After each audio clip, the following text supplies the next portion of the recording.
राधा विद्या मंदिर की नई क्लास में आपका स्वागत है। तो आज से हम जो वीडियोस बना रहे हैं या जो क्लास में पढ़ रहे हैं उसका विषय होगा शब्द शक्ति। आपने सुना होगा शब्द शक्ति के बारे में और हम अब उसकी पारिभाषिकता, उसकी शब्दावली और उसके भेदों के बारे में अध्ययन करेंगे। तो ध्यान से पढ़िए, दीजिए ध्यान। शब्द शक्ति का अर्थ और उसके प्रकार, ठीक है। इसका अर्थ देखिए, शब्द शक्ति का अर्थ है शब्द की अभिव्यंजक शक्ति, ठीक है।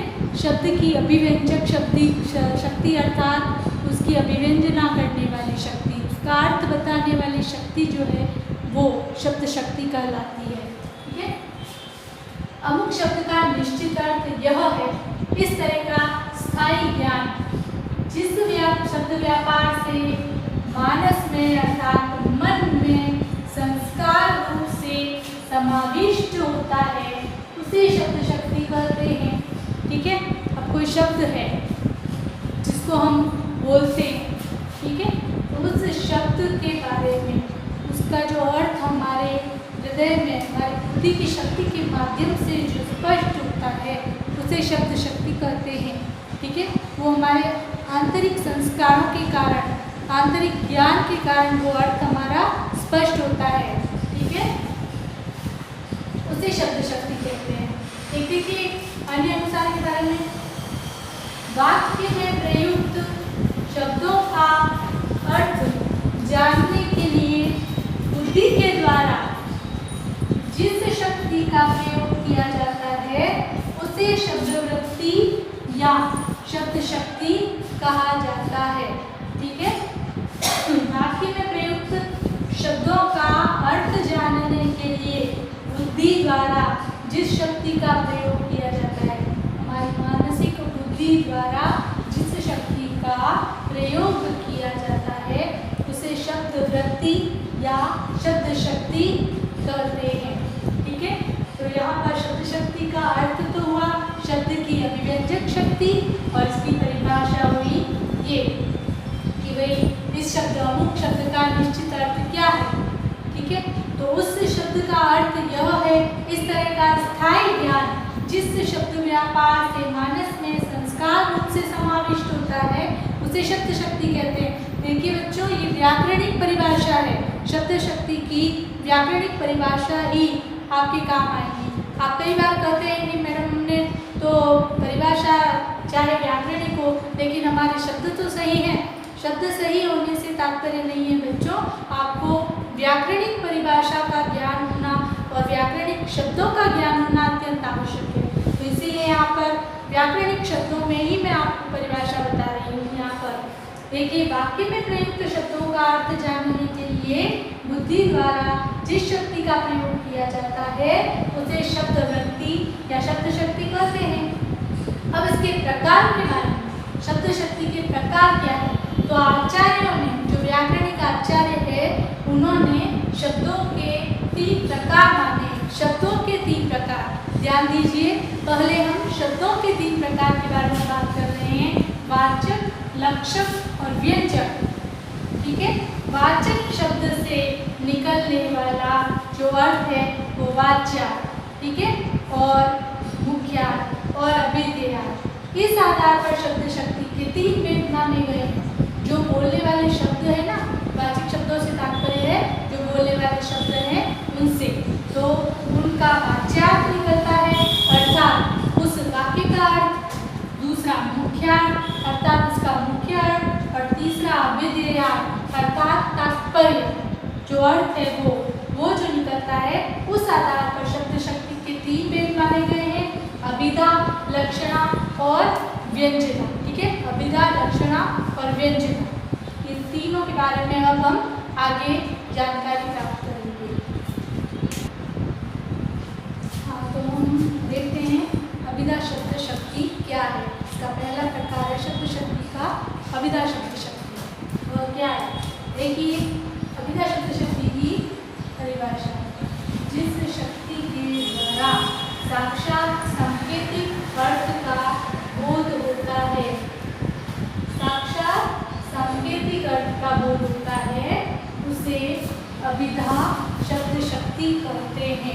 साधारण सी बात है। देखिए जो भी साधारण वाक्य होते हैं ना वो अभिधा के अंतर्गत ही आते हैं।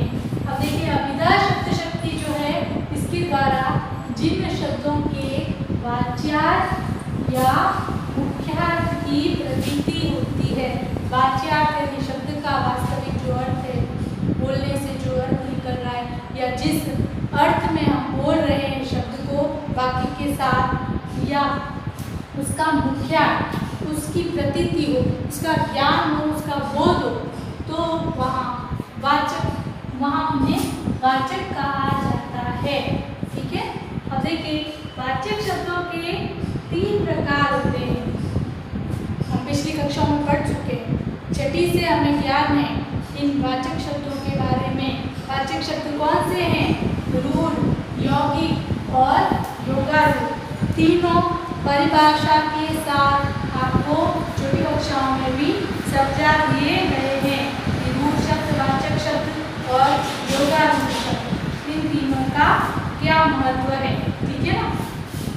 अब देखो रूढ़ शब्द तो होते हैं जिनकी व्युत्पत्ति संभव न हो, है ना, जो बने बनाए होते हैं, वो रूढ़ शब्द पुराने समय से चले आ रहे हैं, जो बोलचाल की भाषा में प्रयोग किए जा रहे हैं, है ना, वो रूढ़ शब्द हैं। ठीक है।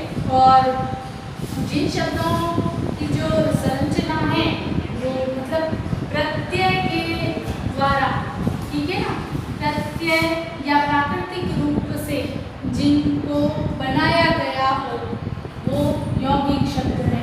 ठीक है। योग से बने हो, ठीक, पुराने शब्द चाहे नए शब्द में जो है वो यौगिक शब्द है। ठीक है। और योगारूढ़ शब्द क्या होंगे? वो यौगिक के समान ही होते हैं, जो अर्थबोध रूढ़ के समान होता है, और जिनकी संरचना यौगिक शब्दों के समान होती है वो योगारूढ़ होते हैं। दोनों का जो मिश्रण होता है इसलिए वो योगारूढ़ कहा जाता है। ठीक है।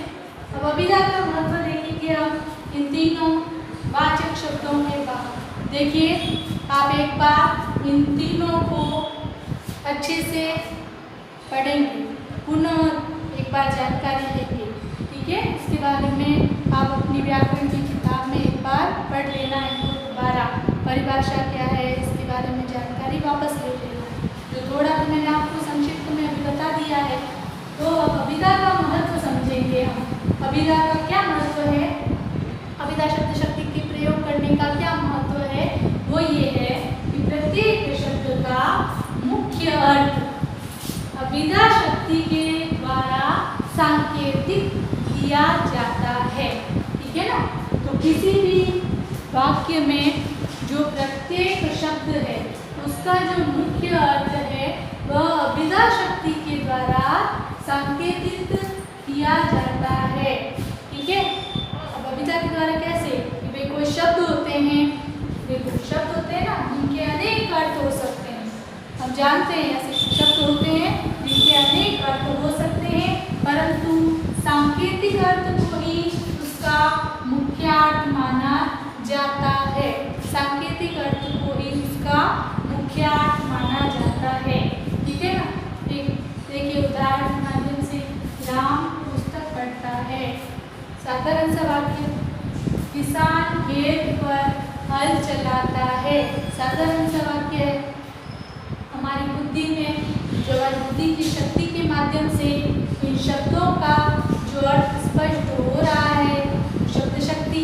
ठीक है। और यहाँ पर इन जो साधारण तरीके से बनाए गए शब्दों के माध्यम से जो वाक्य बने हैं उनका सांकेतिक अर्थ, राम पुस्तक पढ़ता है, राम का पुस्तक पढ़ना साधारण शब्दों के माध्यम से और साधारण अर्थ प्रकट कर रहा है।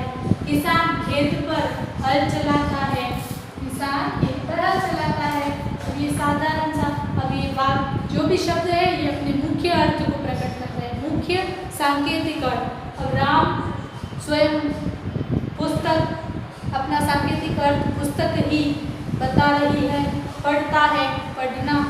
उसी प्रकार किसान, जो हम जानते हैं किसान खेत पर हल चलाता है, तो हमें पता है कि किसान जो खेत पर हल चला रहा है तो वह एक एक शब्द अपने मुख्य अर्थ को प्रकट कर रहा है। अब इन वाक्यों में प्रत्येक शब्द अपने मुख्य अर्थ को प्रकट करता है। ठीक है। तो यहाँ पर हो गए अपनी जो अभिधा शब्द शक्ति है उसके बारे में। अब देखो इन वाक्यों में तो प्रत्येक शब्द अपना मुख्य अर्थ प्रकट कर ही रहा है, लेकिन जो सांकेतिक अर्थ के बारे में हम कह रहे हैं बार बार सांकेतिक अर्थ, तो ये जो सांकेतिक अर्थ को बतलाने वाली अभिधा शब्द शक्ति है उसमें 4 प्रकार से अर्थ ग्रहण किया जाता है। शब्दों का अर्थ ग्रहण 4 प्रकार से किया जाता है। ठीक है, वो कैसे कैसे?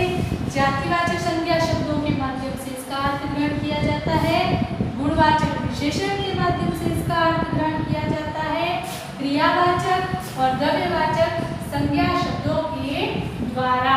ठीक है ना, तो ये जातिवाचक संज्ञा, गुणवाचक विशेषण, क्रियावाचक और द्रव्यवाचक संज्ञा शब्दों के द्वारा इस अभिधा के अंदर जो सांकेतिक अर्थ है उसको समझा जाता है, स्पष्ट किया जाता है, और ये हमारी अभिधा शब्द